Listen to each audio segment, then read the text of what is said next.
Hey there, I'm Rita Bearcat and this is my YouTube channel. Thank you so much for checking out this video. Today I'm starting from a drawing that I did and going to paint the face. So I'm using watercolor and acrylic, mixing both because you just never know. Sometimes you need something a little bit more opaque, but I did start out with watercolor on this one.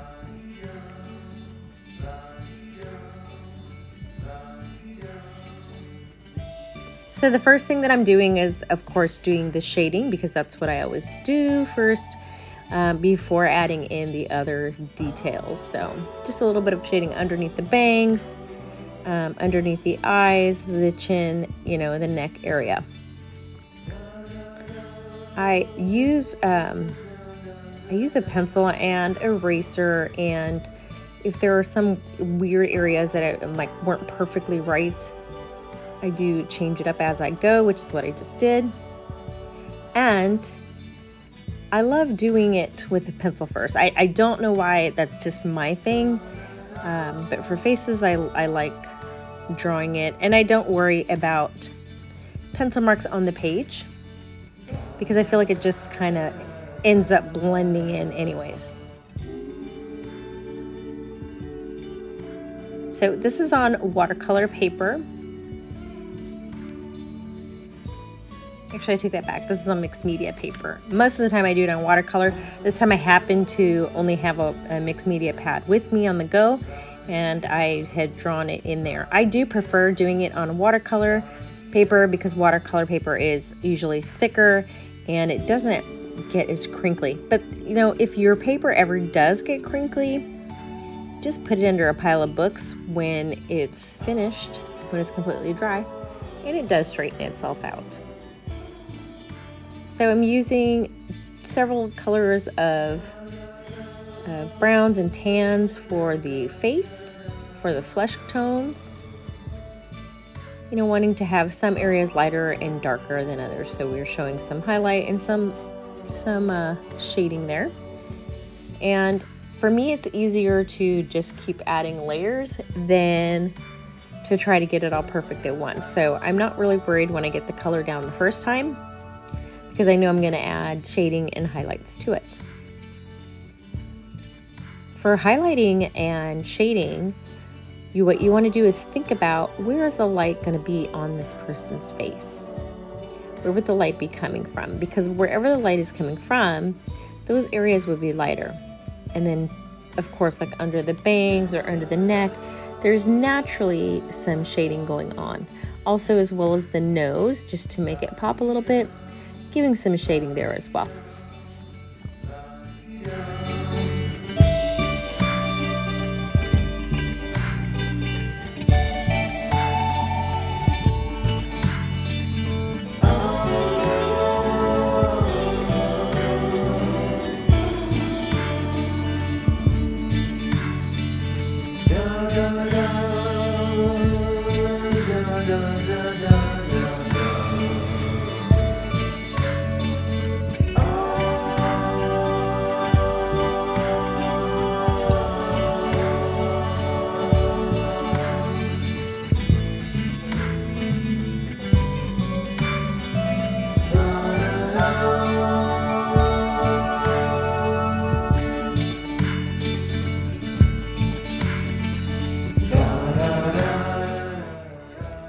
As I went along and did the painting and adjusted the face, there was a lot of buckling going on, and that happens sometimes with other paper, which is why I much would have rather done it on watercolor paper, but the drawing was already done. So I did go ahead and grab some painter's tape to tape it down to my desk so that it would stop any further buckling like it was doing.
For me, I always do the outside of the eye first because I know that's also going to be several layers to make it have some depth and have more than one color on the eyes.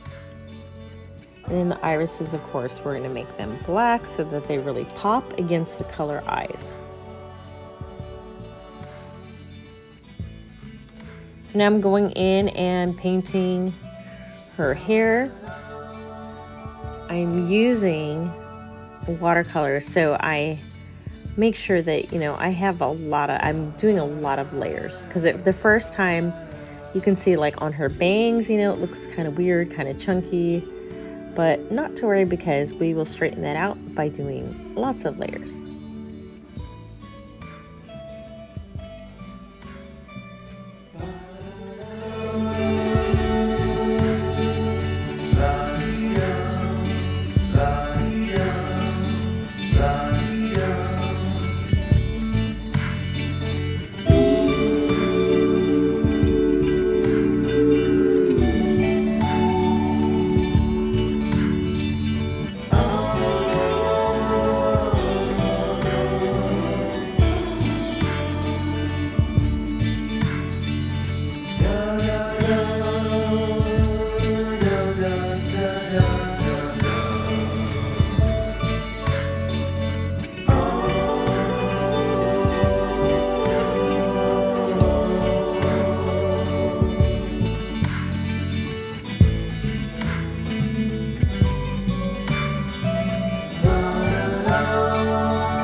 When you're working with faces, and especially if you use watercolor, there's a lot of give and take. And so there's going to be some maybe lifting sometimes with a paper towel just to dip it in there because you have maybe too much paint or too much water, or it came out a little darker than you thought it would. So you can use a paper towel to kind of dab it up and fix it once you have picked up that extra paint. So it's constantly this ebb and flow about, first I'll do one section, then I'll do another, then I might go back to the first section and add some more layers or add some extra things just to make it pop and make her not look so flat. And on this tape surface, I did the angle's a little bit different because I have it on a little table easel, which I needed because the eyes were giving me a hard time. I would recommend that when you are doing art, especially faces, because it's very easy to mess up the sizes, like both eyes, to have lots of cohesiveness in the entire face. And so when it's standing up, then you can see that better and you can see the proportions better and make sure that, it does look right. It doesn't look weird, because sometimes when you do it flat, it can get out of alignment and skewed. So, and we don't want that.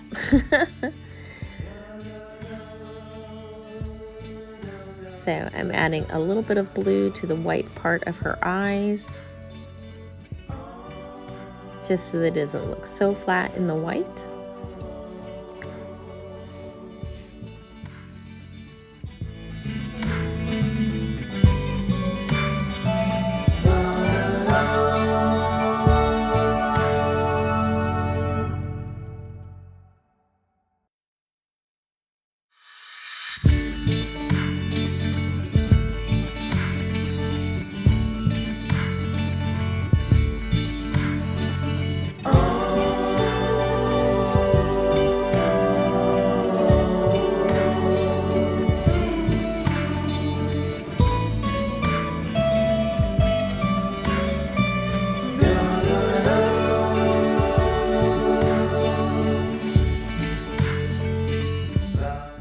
So I'm going in with a tiny brush to make some actual hairs, lines for hairs in her eyebrows. I use the same brush that I use for the eyelashes, and it just makes it look more real. I did end up adding a little heart after this was done. See, here she is here, and then I added a little bit more eyeliner as well, so she just kind of pops a little bit more.